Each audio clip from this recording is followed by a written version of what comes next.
Welcome back. Now to Israel. The Israeli Defense Forces announcing the rescue of one of the hostages taken during Hamas's October 7th attack on Israel. Kayad Farhan al-Qadi, a 52-year-old father of 11, was rescued in what was described as a complex operation in the South Gaza Strip on Tuesday. He was initially captured by insurgents while working as a security guard in a farming kibbutz. Israel remains on high alert this morning as Iran is promising retaliatory attacks after the killing of Hamas's leader in Tehran weeks ago. White House National Security Communications Director John Kirby reaffirmed the U.S.'s support for Israel should Iran attack, while an Israeli delegation is in Doha today for more talks over a potential ceasefire. Joining me now is Israel Ambassador to the United Nations, Danon. Ambassador, good to see you. Thanks very much. Thank you for having me, for Maria. being here. Your reaction to all that's taken place? Well, first it was a miracle. You know, we had a hostage who was in the tunnel by himself. Wow. And all of a sudden he heard Hebrew because we had a special operation unit working in the tunnel looking for hostages. And he approached them. He's a Muslim Bedouin from the Bedouin minority. He speaks Arabic and Hebrew, and he spoke with them in Hebrew. And they rescued him, put him on a helicopter, took him to the hospital. It was a miracle. That is a miracle. And what do we know about why he was in that tunnel alone and he didn't have the Hamas soldiers around him? Well, we are now working with him to gather more information about people who were with him or next to him. Unfortunately, he spoke about people he knew that died with him in captivity. And every day that passes is a problem for the hostages. We still have 108 hostages. We are praying for them. But imagine, we have babies there, girls, women that are suffering there.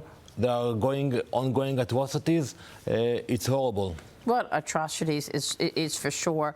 We were just looking at a video of him accepting a call from Prime Minister Benjamin Netanyahu on his safety.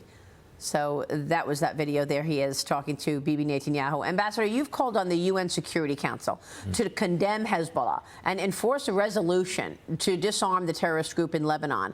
Have you heard back? I did, and actually today the UN will vote about a resolution in the Security Council, but they cannot name Hezbollah. They cannot name the terrorist organization. It's like very vague in the UN. They call both sides to restraint. I don't get it. You know, with all due respect to the players in the Security Council, how can you ignore what's happening in the northern part of Israel? We have 100,000 Israelis who are displaced. They don't go to work. They don't go to school. You know, if you put it compared to the U.S., imagine, Maria, 3.5 million Americans who cannot go to their homes. What would you do if you had one of your neighboring country attacking you? We cannot continue with that. So if the UN will not push Hezbollah from the border, we will do it ourselves. And the UN won't even name Hezbollah as the group that has created this and continues this fighting? No, they will ignore it. And actually today, because of Iran. Today I will expose at the Security Council that Hezbollah used the UN presence there to launch rockets from UN facilities. So, you know, we have nothing against the UN, but they have to do their job. You know, they're spending, you know, hundreds of millions on the mission in Lebanon. They should be much more effective. Well, a former Obama official who helped get the Iran nuclear deal signed told Fox News Digital that Kamala Harris would sign a similar agreement with Tehran if she wins the White House. So Iran's supreme leader is signaling this willingness to restart nuclear negotiations with the United States.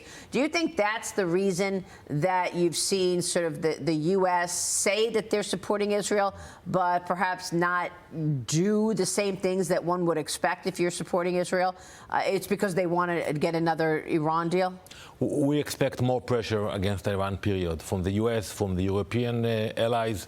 You know, not only declarations, but real pressure, sanctions. Because if you don't have the sanctions, they have more money. And what they do with the money, they feed the proxies. They feed the Hezbollah, they feed the Houthis, they feed Hamas. So if you want to stop the proxies, you have to stop Iran. Now, a State Department spokesperson did say that Iran must stop its escalation and cooperate with the International Atomic Energy Agency before any negotiations negotiations can continue. But Ambassador, I'm questioning why we're actually having these negotiations in the first place. What is this obsession with getting back to an Iran deal, a nuclear deal that the U.S. seems to have? You know, they lied so many times, and you see what they are doing today with their nuclear ambitions. You know, we all know that they're very close to achieve the capabilities they want to achieve. I think we have to go back to the sanction regime. That's the only way to push them back. You know, on April 14th, they sent hundreds of rockets into Israel. Imagine they had the nuclear capability. We cannot allow it. We cannot just wait and see maybe they will not use it. So we are determined to stop Iran from achieving their nuclear ambitions, but we need the U.S. to support us on that. Of course, of course. So how would you assess the U.S.'s support for Israel? Well, first, we are grateful for the fact that today you have presence of the U.S. military in the region. It presents power, and I think it's important in the region. But we're fighting the bad guys. You know, we're fighting the enemies of the U.S., and we don't expect the U.S. to fight for us, but we need the U.S. to stand with us in terms of ammunition, in terms of support. You know, at the UN today, they don't speak about the war between Russia and Ukraine. They all come against us, the gang against us. So we definitely need the U.S. with us. So you just mentioned 108 hostages still being held in captivity. What is Israel's plan to get those hostages back? Tell me where the ceasefire talks are and what the plan is from your standpoint. So we're working on both tracks. First, the military is moving. And what we saw yesterday, we saw the soldiers in the tunnels looking for hostages. But also we sent a team to negotiate. We are willing to pay heavy prices to release murderers in order to receive hostages back.